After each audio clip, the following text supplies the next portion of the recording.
kama ulivyosema, inatakiwa uhusiano mzuri kati ya mzazi na mwalimu. Mimi hapa shuhuda wa hilo. Mimi mwanangu kuna somo alikuwa anafeli sana. Nikabeba mitihani yake, mimi na mitihani ya mwanangu tangu uko chekechea. Mwalimu Komba shahidi. Silikuja. Nikaja kwa mwalimu Komba, nikaongea naye. Mwalimu akamuita mwanayefundisha hilo somo, tukajaribu kuyaweka chini, kati ya mimi mzazi, mwalimu mkuu na mwalimu wa darasa. Ikaekwa chini kwamba bwana mtoto kwa nini anafeli hivi, tukazungumza pale tukatumeka sawa. Na kweli mwanangu baada ya hapo somo lake kidogo anapata maksi nzuri. Kwa hiyo nilikuwa nasema wazazi tusiwe wahukumu. Tunakaa majumbani hatufiki shuleni, alafu tunakuja mwisho wa siku tunawalaumu walimu. Hatuna muda wa kuja shule. Hatuna muda wa kuja shule kuwafuatilia watoto zetu. Ila mida yetu sisi tunaimaliza sana kwenye mashughuli. Mtu anaweza kwambia shughuli sehemu fulani, mzazi yuko tayari kwenda. Lakini sio kusema ngoja niende shuleni kaongea na mwalimu, mwanangu ana tatizo 1 2 3. Vikao wazazi kama sisi pia hatuhudhurii. Kwa idadi kubwa kama hii. Mimi nimekuja vikao vingi sana, tunaitwa tunakuja, lakini wazazi hatufiki kama hivi. Umeona?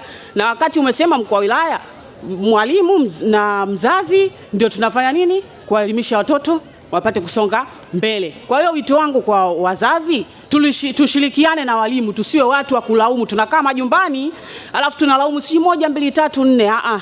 Tuje kwenye vikao kama hivi, tushirikiane. Kama vyakula vina matatizo, inatakiwa sisi kama wazazi tunamwongea na mwalimu. Bwana mwalimu, tukae chini, tuseme ile tatizo tunalitatua vipi. Kila jambo hatuwezi kuipelekea serikali, ina mambo mengi ya kufanya. Mengine tunaweza kutatua wenyewe, tuyatatue sisi kama sisi baina wazazi na walimu. Tusio kushtaki, yani tunashtaki vyakula sio hivi, vyakula sio nini, sio vyakula vipi. Tulishakaa. Tuje hapa tumuombe bwana mwalimu Komba tuite kama wazazi. Tukae tujue tunafanyaje wanetu wapate chakula kizuri, wapate kupata chakula ambacho watakaa chini watasoma vizuri. Lakini sio kila kitu tunashtaki, tunahukumu. Mimi naonaga vikao vingi sizungumzagi, lakini wazazi wakija hapa mtu anaongea, wanahamaki, wanapiga sijui makofi, sio sawa. Walimu nao ni binadamu. Mimi nishakuja sana Jeika na walimu wamenipa ushirikiano mzuri sana. Sana. Siwezi nikaa pamoja naye kwa sababu ya shule yake nyingine, sio Jeika. Lakini mimi Jeika nishakuja na matatizo yangu na walimu tunakaa chini tunasolve na kila kitu kinaenda sawa. Na kuhusu sijui bichango, mwalimu unaweza ukauna hela mwalimu mwenyewe alishasema kwamba mtoto akiwa hana hela asifukuzwe. Asome. Mwalimu Komba alisema vikao kibao tunakuja, anasema kwamba mzazi ukiwa siku una hela, mtoto haruhusiwi kufanyaje? Kurudishwa. Mwalimu kumwambia nenda nyumbani. Si ndio maana yake hiyo? Na vikao vingi mwalimu anakuwa anasema hivyo. Kwa nini tukipata matatizo tusikae na walimu wetu kuzungumza nao? Tunakuwa watu wa kupayuka, kufanyaje? Hii sio sawa.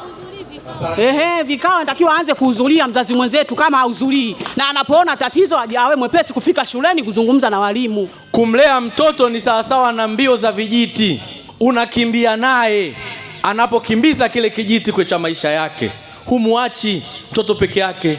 Unamtia shime kila hatua anayokwenda yule mtoto. Ndio maana nikasema mimi kama mkuu wa wilaya na wenzangu tushuke chini, tuongee na wazazi.